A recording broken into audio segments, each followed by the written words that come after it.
Alright, hello. You'll have to excuse me, I'm a bit numb from the dentist right now and I'm on my way home. But I think I'm gonna do a blog anyway, because why not? I think that you can tell what I'm saying, right? And even if I sound a bit like, I don't know, some weird film character like Sean Connery meets the Joker, that's okay. Um, so, I had this disagreement recently with a friend of mine, whose name I'm not going to mention to preserve his privacy, and he's a very, very devout Christian, basically. What was going on was that, well, he's been going to this conflict where he doesn't entirely know whether he wants to go into the scientific profession or continue studying the Bible, and I asked him, why can't you do both? And he says, well, he's afraid, you see. He's afraid of his faith being shaken. He's afraid of losing faith in God and siding with the devil. And this guy, mind you, does drugs, or has done drugs, so he doesn't necessarily always think very clearly. Mind you, I don't. So I tried to counsel him for about an hour or so, and no, I sound sinister while I'm saying this, and it was really ridiculous because I really feel like he's creating a false problem for himself. I'm reminded of this thing that happened wherein, I'm volunteering with a speech and debate club at my old high school, and this teacher was trying to discourage me from teaching philosophy to these high school students, because she had a student who she sent once to this debate camp thing for a week, I think up in Long Beach, California, and over the course of just that week, this fellow learned something, I guess, that some atheistic philosophy, and lost his faith in Christ. And so his mother and father got upset, complained to this teacher, and this teacher, being a Christian herself, felt deeply remorseful. So she didn't want that kind of thing to happen again. And my reasoning is, if your faith is so weak that it can be shaken in a week, then probably you didn't really have a very strong connection with the divine to begin with. There's probably more closer to idolatry, so that kind of atheistic philosophy probably helped you out a bit. But oh wow, the numbing's starting to go away. The thing is, though, that with my friend, he was arguing with me, and I was trying to counsel him a bit, and then we brought out the Bible. And he said, well, the Bible isn't open to interpretation. It's an absolute fact. No question to it. Made me just think of all the religious warfare that's erupted over different interpretations of the text. But he brought up Buddhism. And he said that he was watching a video on YouTube, and God knows how credible those are, right? It was of someone talking about Buddhism and this legend of the Buddha. And he said, basically, that the Buddha was tempted by 3 temptations. One of them was his wife, and I didn't know that he had a wife, but my friend said, no, definitely, the historical Buddha had a wife and child before he left to go on his journey. And this is the temptation of pleasure.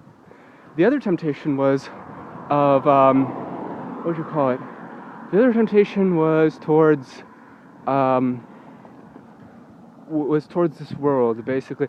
The way that I'd always heard the story, the temptation was towards social duty. But according to my friend, no. The devil, and mind you, the devil, which is not a symbol I usually encounter in Buddhism, tempted the Buddha, according to the story that he heard of the Buddha, and said to the Buddha, basically, everything in this world is really just a means to an end to get to that world over there. And so you should make the most of it. And the Buddha said no. And the reason that we got on this topic is because I told my friend, look, you can go into scientific research, it's perfectly fine. You don't have to worry so much about eternity, because you're in this lifetime right now. If this lifetime you believe is a cause to an effect, in other words, if you feel like your experience beyond this life is determined by your action in this life, then you should try to live this life with the greatest of your ability, with charity and goodwill to your fellow man, and respect and humility. And he said, no, that's what the Buddha was specifically tempted to do and didn't do. There are a few problems with that. First of all, I'd never once heard a story about the Buddha which used the imagery of the devil. It was always Maya. Now Maya may be in a fundamental sense the same archetype as Satan or the devil in the Christian tradition. What's particular here is the use of Christian words. Now here's a little interesting background about Buddhism and other forms of Eastern religion.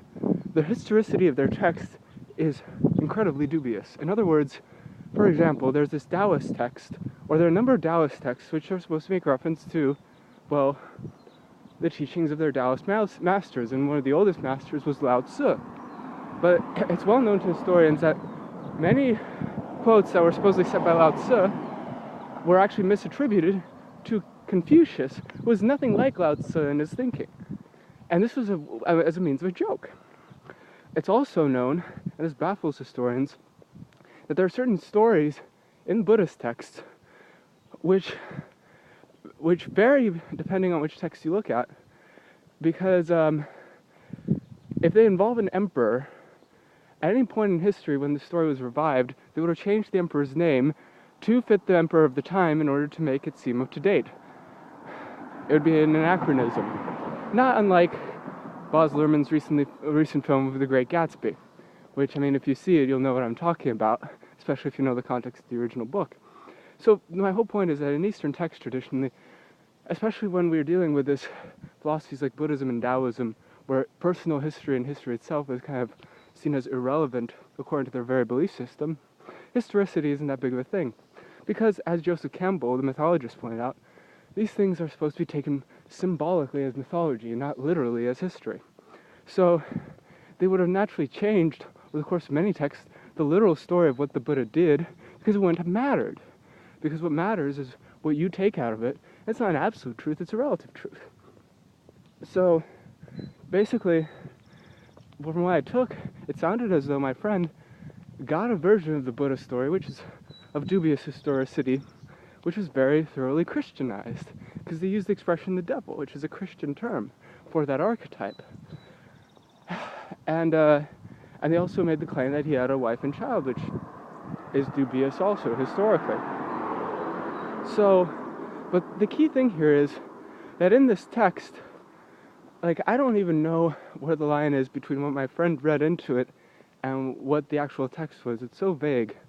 But, you know, I'd always heard the story that the Buddha was basically, how should we say it? He was basically tempted towards social duty. And in other words, it makes a lot of sense to me, and this I have to go by because the Buddha himself says that you should question everything that anyone tells you, unless it agrees with your common sense and experience, and if it works. And basically, the interpretation of the text that I always got was that the Buddha was tempted towards fulfilling social duties because it was for the good of mankind. But he didn't necessarily feel that. It was just a social expectation. It was a should. I thought, well, this is very relatable in the common life, because we're always faced with situations where people say, well, you should do this or that. It may not be necessarily the best thing to do. We may feel an inner calling to do more than that. So you can obviously see how in the Christian tradition, in the Orthodox Christian tradition, where so much depends on service to the community and service to the Lord, they would have changed this and made it into this whole notion, basically totally arbitrarily, that you're not supposed to value this life above the other life. But here's the thing, even if there's something to be said by that, can't there be another interpretation? Can't you say that the Buddha, by pursuing nirvana, by pursuing this other world, and thinking that this world would be a means to get to that world, was falling for an illusion, because really aren't two worlds, there's only one. Well, if that was what enlightenment was, the recognition that there aren't two worlds but only one, then rejecting this world, like my friend's trying to do, and trying to get to that world would be the same temptation. That's what I thought.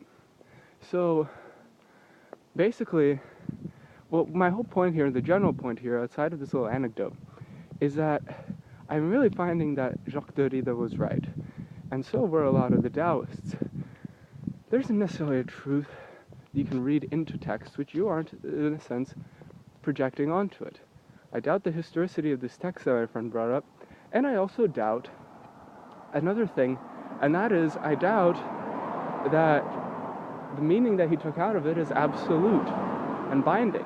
Because by saying that, by presuming that any kind of involvement in the world would therefore be a kind of turning away from the path towards enlightenment, he's also suggesting, he's also neglecting the possibility, negating the possibility of a kind of what is called the Bodhisattva way of life, which in Buddhism is the notion that once you attain enlightenment, or on your way towards attaining enlightenment, you either come back or in the process you participate in the world. And to immediately presume that any kind of participation in the world is a fallacy is to rule out this possibility. So essentially, the big irony here is that that my friend has created his own sort of Buddhism. He's taken parts of Buddhism that he likes, and other parts he's filtered out. Well, if he's entitled to do that, so am I. Because that's actually in accord with what the Buddha says you should do. He says, question everything unless it agrees with your common sense intuition. Here's the kicker, though. According to my friend, I'm not supposed to question any of this, because it is all the intellect and belongs to the devil. And here I draw a line and I say Buddhism, if that's really the case of Christianity and that's the only way to interpret it, then Buddhism is obviously going to be better, because precisely what the Buddha tells you to do is to question everything, including anything that he himself says. Because, as was pointed out by both him and Jacques Derrida, there isn't necessarily an absolute truth in the text, and if there is an absolute truth, as many Easterners point out, it's not going to be conveyed to you by words. You're always going to interpret the words according to your own meaning. The Bible itself doesn't have any definite meaning that you don't ascribe to it. I mean, it's simply silly to say, well, this person definitely says this. It's definitely the exact thing that I believe, so there's not going to be any room for contesting it between the two of us. It's definitely the opposite of what you believe, so there's no room for either of us to agree with you. But that's presuming that we're all talking about the same thing, that when we say, live it up, we're all referring to the same set of things. The carpe diem and the way of the bodhisattva and the way of worldly attachment are all the same. And we're all talking about the same thing and just taking two different sides on it. That's seriously silly. It's reading truth into the text, which is arbitrary, which if you look deeper beyond it, you'd find that it's all very, very relative. And every person has incredibly subtle ideas about what it means to live in the world in an enlightened fashion, to be just detached enough for it not to hurt too much, and just attached enough to be able to care about other people. Because the problem I encounter with a lot of religious people, certainly not all of them, is that they tend to be so otherworldly that they reject what's immediately in front of them. And I mean, from time to time, it's very important to do in a particular way. You should have your own personal space within yourself. When you begin to impose that onto other people, though, so they can't have a personal space by which to judge what's going on in this world, you're probably in for trouble.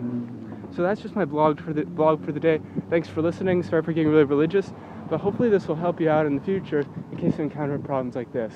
And I know that I'm probably going to get a lot of comments for this if I'm lucky, and if I'm unlucky, a lot of them will be about will be bashing me for my heresy or whatever.